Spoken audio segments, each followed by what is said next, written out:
जय हिंद दोस्तों। तो आज हम लोग देखने वाले हैं ज्योग्राफी में नेचुरल रिसोर्सेस। तो चलिए देखते हैं नेचुरल रिसोर्स में क्या क्या आता है। In the previous chapter you have been acquainted with the concept of resource. हम लोग पिछले वीडियो में क्या देखे थे, रिसोर्स क्या होता है, वो कितने टाइप पे क्लासिफाई किया जाता है, फिर रिसोर्स प्लानिंग क्या होता है, ये सब टॉपिक को कवर किए थे। Here it has been made clear that the richness of any country depend on the judicious utilization of available resource। अब यहाँ से यह क्लियर होता है कि किसी भी कंट्री का मतलब कि रिचनेस उसके यूटिलाइजेशन ऑफ रिसोर्स पर डिपेंड करता है। The concept of resource believes in the support of that satisfy human needs and services. और जो रिसोर्स का जो कॉन्सेप्ट होता है वो ह्यूमन नीड पर होता है कि वो ह्यूमन नीड को सेटिस्फाई कर रहा है या नहीं, उसको सर्विस दे रहा है या नहीं। For this technical knowledge and institution support is mandatory. और इसके लिए हम लोगों को टेक्निकल नॉलेज और इंस्टीट्यूशन का सपोर्ट आवश्यक है। We live on land, our economic activities are performed on land itself. हम लोग ज़मीन पे रहते हैं और जो हमारा इकोनॉमिक एक्टिविटीज़ है वो ज़मीन पे ही होता है। We utilise it in a different way, और हम लोग उसका यूटिलाइज अलग अलग भिन्न भिन्न तरीक़ों से करते हैं। Here it is very important resource, therefore it is very important resource. और इसलिए लैंड रिसोर्स बहुत इंपॉर्टेंट रिसोर्स है। It is a natural resource because it has been formed by nature.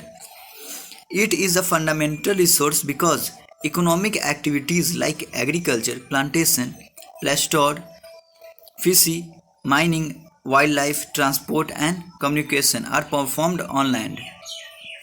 और देखिए ये इसको नेचुरल रिसोर्स इसलिए कहा जाता है क्योंकि ये नेचर के द्वारा बनाया गया है। और जो इसमें फंडामेंटल रिसोर्स है, जो हमारा इकोनॉमिक एक्टिविटीज़ है, वो क्या क्या है, तो एग्रीकल्चर हो गया, प्लांटेशन हो गया, फिशिंग हो गया, माइनिंग हो गया, transport, wild life, communication etcetera etcetera, जो हम ज़मीन पे करते हैं सब हो गया। Through it has a very wide range to use, but it is a resource to finite magnitude। और इस पर काम करने के बहुत तरीका है, इसको उपयोग करने का बहुत तरीका, मगर ये इसके पास एक फाइनाइट मैग्नीट्यूड है। Therefore it is necessary to utilize the available land resource for different purpose carefully and in a planned manner। और इसलिए हम लोगों को जो अवेलेबल रिसोर्स है उसका उपभोग बहुत अच्छे तरीके से करना चाहिए, एक मैनर में करना चाहिए, और मतलब केयरफुली करना चाहिए। There are variety of physical features of land such as mountain, plateau, plains, low lands and valleys. अब जो लैंड रिसोर्स का जो फिजिकल फीचर है वो बहुत तरीके का है। अब देखिएगा तो कहीं पे पहाड़ होता है, कहीं पे प्लेट्यू होता है, तो कहीं समतल होता है, कहीं पे ज़मीन नीची की तरफ ढली हुई होती है, तो कहीं पे ऊंची की तरफ ढली हुई होती है। तो ये अलग अलग तरीके का ज़मीन पाया जाता है। This different features are affected by climate also. और जो ये फीचर्स होता है डिफरेंट तरीके का, ये क्लाइमेट ही इसको प्रभावित करता है। India has a sufficient land resource. Here there is extension of plain on land about 43% of available land which is useful for development of agriculture and industries। India के पास लैंड रिसोर्स बहुत ज़्यादा है, लगभग 43%, मतलब कि इंडिया में जितना land resource है उसका 43% प्लेन है, जो बहुत ही यूज़फुल है, जिसमें हम एग्रीकल्चर कर सकते हैं, इंडस्ट्री सेटल कर सकते हैं, बहुत कुछ कर सकते हैं। 30% of total surface area is mountain region. और टोटल सरफेस एरिया का 30% माउंटेन रीजन है, which determine the flow of perennial river and creates favourable condition for the development of tourism. और इससे क्या होता है कि इससे बहुत अनोखी नदियाँ निकलती हैं और यह टूरिज्म के लिए बहुत अच्छा प्लेस हो जाता है। It is also important for ecological balance, और यह इकोलॉजिकल बैलेंस के लिए बहुत आवश्यक है। अब हम लोग करते हैं, the plateau is spread over 27% of the total area which rich reserve of minerals, fossil fuel and forest wealth are found. जो प्लेट्यू होता है वो लगभग 27% हमारे टोटल एरिया पर है, जिसमें जो मिनरल से भरा हुआ है, फॉसिल फ्यूल से भरा हुआ है और फॉरेस्ट वेल्स से भरा हुआ है। अब हम लोग कवर करेंगे फॉर्मेशन ऑफ सॉइल। तो soil is a important component of ecology. Soil हमारे इन्वायरमेंट का एक इम्पॉर्टेंट कंपोनेंट है, एक आवश्यक तत्व है। It is formed of the unorganized material. The uppermost thin layer of earth is called soil. और यह अनऑर्गेनाइज मटेरियल से बना हुआ रहता है, और जो पृथ्वी के सबसे ऊपरी लेयर है, जो सबसे ऊपरी सतह है, उसको हम सॉइल कहते हैं। Soil is the most important renewable natural resource. और सॉइल बहुत ही इम्पॉर्टेंट रिन्यूएबल नेचुरल रिसोर्स है। It is not only the resource of plant growth but it also nurseries different type of living organism on the earth. The inherent fertility of soil affects the economic activity of mankind and regulate the future of the country. और soil का fertility ही economic activities के लिए अच्छा होता है और देश और कंट्री को फ्यूचर में डेवलप करता है। It destruction leads to the demolition of property and culture. और इसका डिस्ट्रक्शन हम लोगों के प्रॉपर्टी के लिए नुकसानदायक है और हमारे कल्चर के लिए, रीति रिवाज के लिए। The soil is a living system, इसलिए सॉइल एक लिविंग सिस्टम है। अब करते हैं the formation of soil is a complex process which takes a very long period of time to complete. अब जो सॉइल का फॉर्मेशन है ना, वो बहुत ही लंबा प्रोसेस हो जाता है। इसमें ये लगभग बहुत दिन टाइम लेता है, ये मतलब कि पत्थर से मिट्टी बनने में। It takes lakhs of year to form few centimetre of soil. और जैसा कि दिया हुआ है, ये बहुत लाखों साल इसमें लग जाता है कुछ सेंटीग्रेड मिट्टी बनने में। The soil is formed by the destruction of rocks accompanied by physical, chemical and organic changes. और जो सॉइल होता है वो कैसे बनता है, तो जब उसमें फिजिकल, केमिकल और ऑर्गेनिक चेंजेज होता है तब ये सॉइल बनता है। Geographer considered its formation as a very slow process. और जो हमारे जियोग्राफर हैं उन्होंने ऐसा माना है कि जो सॉइल का फॉर्मेशन है वो बहुत स्लो प्रोसेस है। अब हम देखेंगे फैक्टर्स ऑफ सॉइल फॉर्मेशन। तो कौन कौन सा फैक्टर है सॉइल फॉर्मेशन के लिए, तो चलिए देखते हैं हमारा फैक्टर्स ऑफ सॉइल फॉर्मेशन। तो पहला है रिलीफ एंड सरफेस स्ट्रक्चर, ठीक है। दूसरा है पेरेंट रॉक और बेड रॉक। तीसरा है क्लाइमेट। चौथा है वेजिटेशन। पांचवा है ऑर्गेनिक मटेरियल। छठा है मिनरल्स। सातवां है टाइम। तो चलिए अब हम लोग बारी बारी से इसको कवर करते हैं।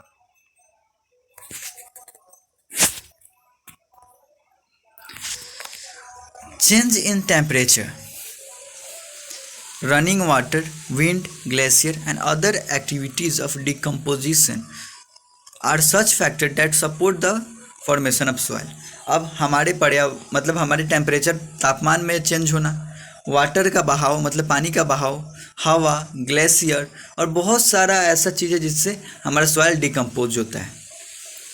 The role of organic and chemical changes is significant in the formation of soil.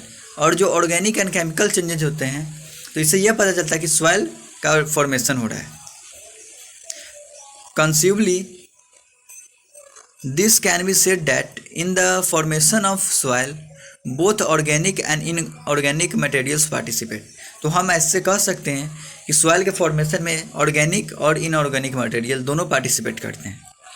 On the basis of responsible component of the soil formation such as their color, thickness, structure, age or chemical and physical properties, the soil of India can be studied and classified under a different type. तो जो soil का formation है में उसका colour, structure, thickness ये सब decide होता है। और जो अब हम लोग इंडिया के सॉइल के बारे में आगे पढ़ने वाले हैं। अब है classification of soil and distribution. तो हम लोग अभी कवर करेंगे classification of soil and distribution. तो चलिए, क्या है यहाँ पे, there is a distinct variation in relief, land structure, climate, vegetation of India, as a result of which 6 types of soil have mainly developed. They all are the basis of quality of land resource. Their respective description are following. तो देखिए, India का जो land है वो 6 type पे divide किया गया है। फर्स्ट है एलुवियल सॉइल, और दूसरा है ब्लैक सॉइल, तीसरा है रेड एंड येलो सॉइल, चौथा है लेटरेट सॉइल, और पांचवा है जो हमारा एरिड सॉइल। तो चलिए हम लोग बारी बारी से ये सबको कवर करेंगे। तो सबसे पहले हम लोग कवर करेंगे एलुवियल सॉइल। तो alluvial soil, this soil is spread all over India and it is the most important soil. ये लगभग पूरे भारत में ऐसा सॉइल पाया जाता है और ये बहुत इंपॉर्टेंट सॉइल है। The plains of northern India are completely formed of available soil. जो प्लेन है नॉर्मल इंडिया के, ये पूरे अवेलेबल सॉइल के हैं, which is form due to the available deposit of 3 important river system of Himalaya named Sindhu, Ganga and Brahmaputra. और ये जो एलुवियल सॉइल है ये बनते कैसे हैं, तो हमारे 3 सहायक नदियाँ से बनती है जो गंगा से निकलती है। पहली नदी है सिंधु, दूसरी नदी है गंगा और तीसरी नदी है Brahmaputra. This soil is also extended in the form of narrow corridor in Rajasthan and Gujarat. और यह सॉइल लगभग बहुत कम पाया जाता है राजस्थान और गुजरात में। The deltas formed by Mahanadi Godavari, Krishna and Kaveris river situated in the eastern coastal plain are also associated with alluvium। जहाँ पे डेल्टा बनता है हमारा महानदी गोदावरी, कृष्णा, कावेरी का, जो ईस्टर्न कोस्टलाइन प्लेन में है, तो वहाँ पे भी एलुवियल सॉइल पाया जाता है। In total alluvial soil is spread over in about 6.4 crore hectare of land in India. अब ये टोटल जो एलुवियल सॉइल है ये लगभग 6.4 करोड़ हेक्टेयर लैंड को कवर करता है इंडिया में। अब देखते हैं, the alluvial soil is constituted by sand, silt and clay in different proportion. जो एलुवियल सॉइल है इसमें सैंड, सिल्ट और क्ले ये डिफरेंट मतलब कि अलग भिन्न भिन्न अनुपात में मिला हुआ रहता है। Its colour may change the hasty of reddish brown. और इसका जो कलर है वो लगभग लाल और भूरा के मिक्सचर होगा। The grains of this soil keeps on increasing in size from the mouth of the river to the upper portion of the valley respectively. This type of soil is generally found in the piedmont plains such as Duars, चोलाज and Terai. तो इस तरह का मिट्टी लगभग plains area में ही पाया जाता है, जैसे कि दुराज, चोलाज और तराई, जिसको हम लोग कहते हैं। Apart from the size of the grains और components, the soil can also be recognised from its age. ये सब के बावजूद भी सॉइल को हम उसकी आयु से रिकॉग्नाइज करते हैं। On the basis of age there are 2 type of alluvial soil, one is old and second is new alluvial. The old alluvium has higher concentration of कंकर noodles। अब देखिए, ओल्ड एलुवियल में क्या होता है कि उसमें कंकर का मात्रा बहुत ज़्यादा होता है और इसलिए उसको कहते हैं बंजर। और जो न्यू एलुवियल सॉइल होता है उसमें मतलब कि वो बहुत अच्छा होता है, इसीलिए उसको कहते हैं khadar. In khadar mixture of sand and clay is found, it is very fertile. जो खादर सॉइल है उसमें वो मिक्सचर होता है सैंड और क्ले का, और ये बहुत फर्टाइल होता है in the comparison to old alluvial. In alluvial soil adequate amount of potash, phosphorus and lime are found which is a deficient of nitrogen and organic materials. अब एलुवियल सॉइल में potash, phosphorus और चूना का मात्रा बहुत ज़्यादा होता है। और इसमें नाइट्रोजन और ऑर्गेनिक मटेरियल्स कम होता है। This soil is ideal for crop like sugarcane, paddy, water, maize, pulse etcetera. और यह सॉइल बहुत ही अच्छा होता है उपज करने के लिए, जैसे कि उसमें हम गन्ने की खेती कर सकते हैं, धान की खेती कर सकते हैं, गेहूं की खेती कर सकते हैं, मक्का की खेती कर सकते हैं और दाल की खेती कर सकते हैं। Because this soil is very fertile, it is extensively cultivated as a result of which here the density of population is very high। और यह बहुत फर्टाइल होता है, इसलिए यहाँ का जो पॉपुलेशन डेंसिटी है वो बहुत ज़्यादा होता है। तो अब हम लोग सेकंड करने वाले हैं। सेकंड अब हम लोग का है ब्लैक सोइल। तो चलिए ब्लैक सोइल के बारे में पढ़ते हैं। Black soil, this soil is black in colour which is due to presence of aluminium and iron compound. Black soil है तो इसका कलर ब्लैक ही होगा। और ये क्यों होता है? तो इसमें एल्युमिनियम और आयरन कंपाउंड प्रेजेंट होता है इसलिए। This soil is suitable for cotton cultivation and that is why it is called black cotton soil. और यह सॉइल कॉटन के लिए, कपास की खेती के लिए बहुत ही आवश्यक होता है, इसीलिए इसको ब्लैक कॉटन सॉइल कहते हैं। In India this soil is spread over an area of 6.4 crore hectares which extend particularly in Lava region, Maharashtra, Karnataka, Gujarat, Andhra Pradesh and Tamil Nadu state of Deccans। तो ये जो soil है ये लगभग भारत में 6.4 crore hectare पे cover करता है लैंड को। और ये बहुत ज़्यादा पाया जाता है तो महाराष्ट्र में, गुजरात में, कर्नाटका में, आंध्र प्रदेश में एंड तमिलनाडु में। The formation of this soil occurred due to the disintegration of the parent rock and volcanic lava basement।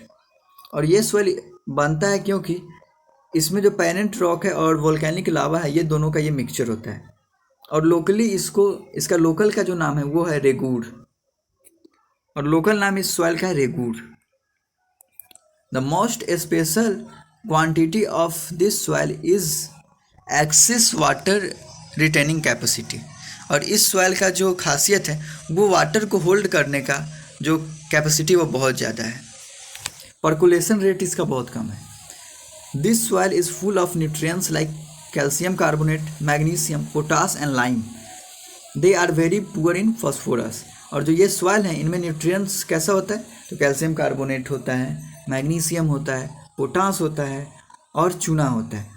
और यह सॉइल फॉस्फोरस के मात्रा में बहुत कम इसमें फॉस्फोरस पाया जाता है। In hot weather it develop cracks with the help of proper addition of soil because it quickly sticky when wet and tightly it's not possible. और जब वहाँ पे हॉट वेदर हो जाता है तो इसमें दरार आना शुरू हो जाता है। Thus it is tilted immediately after the first shower. In scarcity of rainfall areas also this soil is suitable for cultivation without irrigation because the soil is sufficient oxygenated। और जहाँ पे बारिश कम होता है जो एरिया में, वहाँ पे भी ये सॉइल सुटेबल है कल्टीवेशन के लिए क्योंकि इसमें ऑक्सीजन का मात्रा बहुत ज़्यादा होता है। Apart from this soil is suitable for the cultivation of sugarcane, onion, wheat and fruits. और ये सब के बावजूद भी ये सॉइल गन्ने की खेती के लिए, प्याज की खेती के लिए, गेहूं और फलों की खेती के लिए बहुत ही अच्छा है। अब हम लोग देखेंगे थर्ड जो है रेड एंड येलो सॉइल। तो in this type of soil develop in the area of crystalline igneous rocks of the eastern and southern part of peninsular plateau where the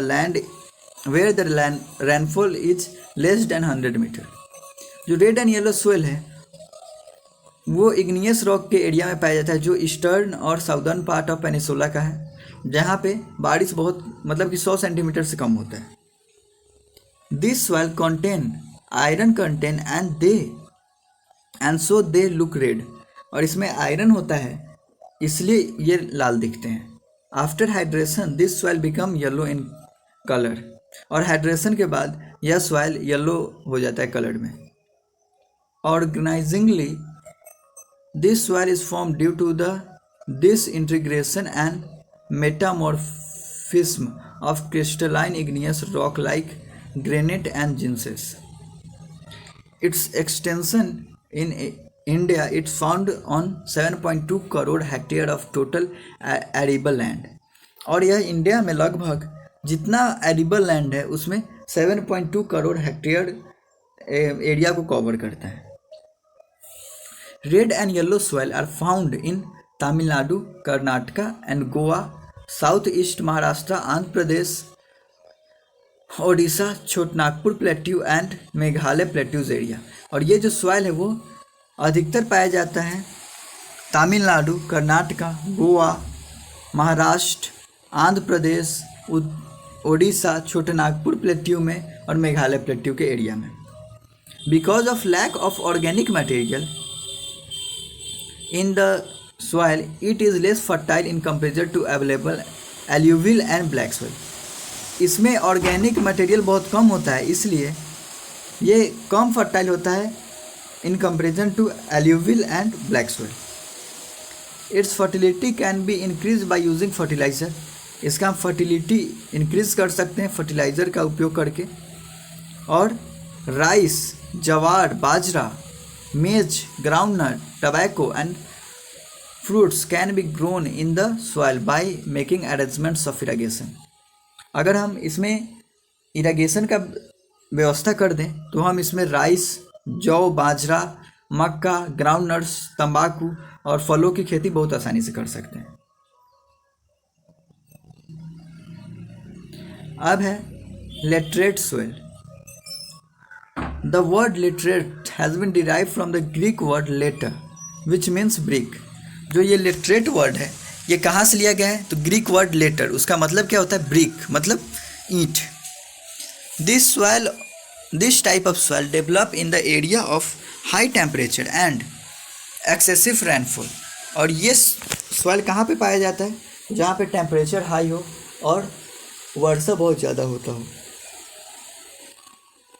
In India, this soil is found in more than 1.3 crore hectares of land.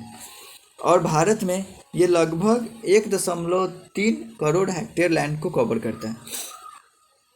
This soil is found in the high flat eroded lands which seasonal rain are very heavy. ये soil कहाँ पे पाया जाता है? तो जहाँ पे seasonal rain बहुत ज़्यादा होता है. This soil is the result of the extensive leaching in which the humus content is almost nil. और इस सॉइल में ह्यूमस होता है वो बहुत कम, मतलब कि होता ही नहीं है.